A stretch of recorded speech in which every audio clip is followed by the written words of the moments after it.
Jeff, thank you very much indeed. Well, throughout Good Morning Britain this morning, of course, the story that will be dominating will be Britain's worst airline disaster, the crash there, the jumbo jet that crashed at Lockerbie in Scotland.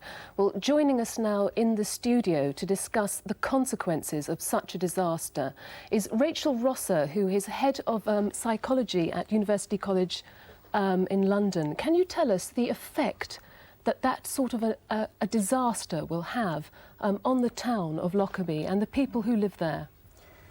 I predict that the impact on this occasion is going to be enormous. And in the past, people have underestimated the degree of psychological damage which is done. But we have found that if you study people, for example, after King's Cross, we studied people and found that as many as 60% of those who actually witnessed the disaster were actually suffering severe psychological symptoms a few months later.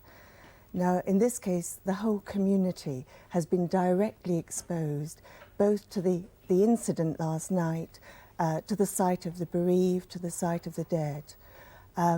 It would be normal for most people to experience distressing feelings with which they're totally unfamiliar. And they may feel extremely anxious, they may experience deadening of their feelings of unreality, feelings of guilt. They may suffer nightmares, sleeplessness, or sudden flashbacks to the actual scene of the disaster. Now, the important thing is that these don't become chronic, in other words, go on for months or even years. We're still receiving people who are coming in for help now, a year after King's Cross. So it's going to be absolutely crucial that opportunities are given for everybody, in fact, to talk through their experiences as quickly as possible. Well, where are these people going to get that sort of expert counselling and help? Well, that's a very important question. We've been pressing for a long time now for much more national coordination of services and the release of resources automatically and promptly, and also a supply of prompt expert information. And this issue was actually taken up and stated in the King's Cross Inquiry report that expertise should be made available.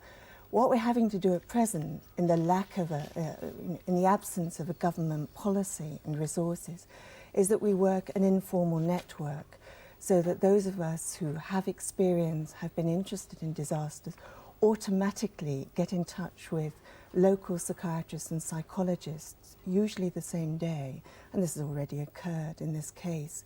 Then the local people begin to mobilise resources. In fact, it's much better that it's done by local people with support, help, advice from their colleagues and other centres, because if outsiders come in and take over with a very closed community like this, it's experienced as intrusive.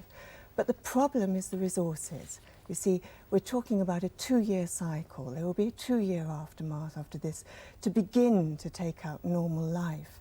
And there will be very large numbers of people requiring some kind of counselling. And I think it's very unlikely that local resources can meet all these needs. Well, Rachel Rosser, thank you very much. We will be talking to you later throughout the programme. And Rachel is the head of Department of Psychiatry at University College, I should say. Thank you for that.